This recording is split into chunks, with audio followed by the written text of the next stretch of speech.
अब बात करते हैं कि किसी काम में अपना मन कैसे लगाएं। जीवन में हमें दो तरह की लड़ाई लड़नी पड़ती है, एक तो खुद से और दूसरी इस संसार से। अगर आप ऐसा करते हैं जिसे करने में आपका बिल्कुल भी मन नहीं करता तो आपको दोनों लड़ाई लड़नी पड़ेगी, अंदर भी और बाहर भी। लेकिन अगर आप ऐसा काम करते हैं जिसे करने में आपको आनंद मिलता है, आपको अच्छा लगता है, तो आपको वह काम करने के लिए खुद को ज़्यादा फोर्स नहीं करना पड़ेगा, केवल बाहरी दुनिया से ही आपको लड़ना पड़ेगा और आपके जीतने के चांस ज़्यादा हो जाते हैं। तो अगर आप अपने काम में मन लगाना चाहते हैं तो सबसे सरल तरीका तो ये है कि आप वही काम करें जिसमें आपका मन लगता है। लेकिन अगर आपके लिए ऐसा करना संभव नहीं है तो भगवान कृष्ण ने अपने मन पर कैसे कंट्रोल करें इसके दो तरीके बताए, और वो दो तरीके हैं, पहला अभ्यास का, दूसरा वैराग्य का। अभ्यास, जब आप ऐसा काम करते हैं जिसे करने में आपका मन नहीं लगता तो आपको अपने मन को पकड़ कर लाना पड़ता है और फिर से अपने मन को अपने काम में लगाना पड़ता है। उदाहरण के लिए घोड़े का बच्चा बहुत चंचल होता है। पहली बार घोड़े की सवारी करने के लिए आपको कड़ी मशक्कत करनी पड़ती है, लेकिन एक बार बस में आने के बाद घोड़ा अपने मालिक के इशारों के अनुसार चलता है। ठीक उसी प्रकार हमारा मन काम करता है। किसी भी काम में मन लगाने के लिए हमें बहुत अभ्यास करना पड़ता है। कबीर के दोहे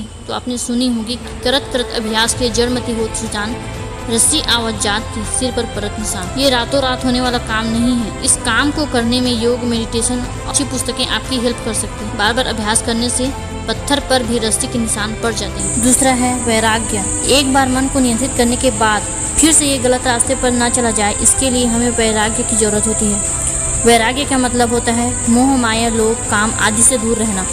हमारा मन हमेशा इन चीज़ों की तरफ आकर्षित होता है, लेकिन हमें हमारे मन को समझना होगा कि यह सब मिथ्या है, इनका कोई सार नहीं है। इसलिए मन को लगातार नियंत्रण में रखने हमें वैराग्य जीवन को अपनाना होगा। अपने मन पर कंट्रोल करने में मेडिटेशन का क्या योगदान है? मेडिटेशन से आपके मन और दिमाग के बीच की दूरी बढ़ जाती है, जिससे आपका दिमाग आपके मन की बातें कम सुनता है। इस बात पर आपका पूरा कंट्रोल हो जाता है, जिस कारण आप हल्का महसूस करते हैं और आपके विचारों की गति भी कम हो जाती है। एग्जाम्पल से समझने की कोशिश करते हैं। मान लीजिए आप ट्रैफिक में खड़े हैं तो आपको बहुत बुरा महसूस होगा, आप बहुत बुरा फील करेंगे, आपको गुस्सा आएगा, चिड़चिड़ापन आएगा।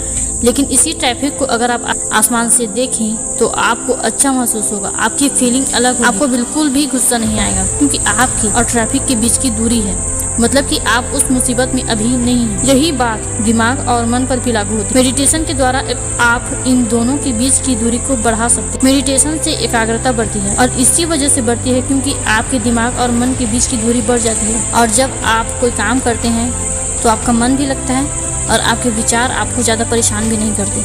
आई होप आप लोग को वीडियो अच्छी लगी हो। अगर अच्छी लगी हो तो वीडियो को लाइक करें, चैनल को सब्सक्राइब करें और बेल आइकन को प्रेस करें।